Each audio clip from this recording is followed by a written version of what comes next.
षष्ठाष्टम व्यय शुक्रे नीचे शत्रु गृह स्थिते मंदार फणि संयुक्ते तद्भुक्तौ रोगमादिशे। तो मित्रों, महर्षि पाराशर बृहद पाराशर होरा शास्त्रम के 57वें अध्याय के 51वें श्लोक में कहते हैं कि षष्ठाष्टम व्यय शुक्रे नीचे शत्रु गृह स्थिते, अर्थात आपकी जन्म कुंडली में राहु की महादशा में शुक्र की अंतरदशा चल रही हो और ऐसा शुक्र जो है नीच की राशि में बैठा हुआ हो या शत्रुओं के घर में बैठा हुआ हो, या फिर कहते हैं कि मंदार फणि संयुक्ते तद्भुक्तौ रोगमादिशेत अकस्मात् कलहम चैव पित्रे पुत्र वियोग कृत। 52वें श्लोक में कहते हैं कि मंद अर्थात कि शनिदेव मंगल और फड़ी अर्थात राहु, शनि मंगल राहु के साथ में युक्त हो अगर, तो इसकी अंतरदशा में आपको रोगों का भय होता है, अचानक कलह होने लगता है। अकस्मात् कलहम चैव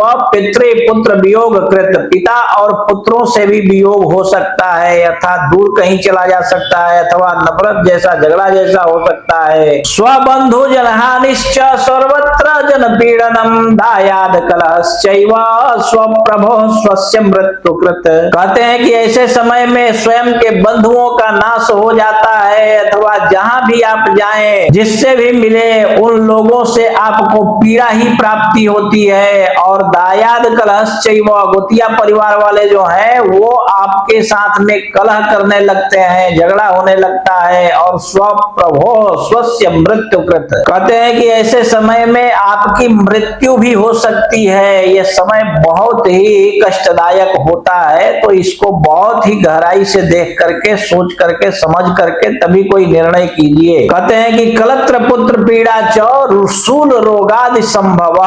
54वें श्लोक के पहले लाइन में कहते हैं कि कलत्र पुत्र यानी पत्नी और पुत्रों को पीड़ा हो सकती है, आपको शूल रोग हो सकता है ऐसे समय में, जिससे कि आपको बहुत ज्यादा नुकसान, बहुत ज्यादा हानि, बहुत ज्यादा कष्ट झेलना पड़ता है। ठीक है, तो मित्रों इसी प्रकार आप भी अपनी कुंडली देखिए और अपने बारे में स्वयं समझ लीजिए। और यदि इसके बाद भी आपको आपकी कुंडली समझ में ना आवे तो आप अपनी कुंडली किसी कुशल श्रेष्ठ अनुभवी विद्वान ज्योतिषी को दिखाइए। और कोई श्रेष्ठ विद्वान आपको आपके आजू बाजू में न मिले तो आप अपनी कुंडली हमें दिखा सकते हैं। आप देश विदेश कहीं भी रहते हो, व्हाट्सएप पर अपॉइंटमेंट ले करके फिर आप हमको कॉल कीजिए। कॉल पर ही हम आपकी कुंडली देख कर एक एक बात विस्तार पूर्वक समझाकर बतला देंगे। ठीक है।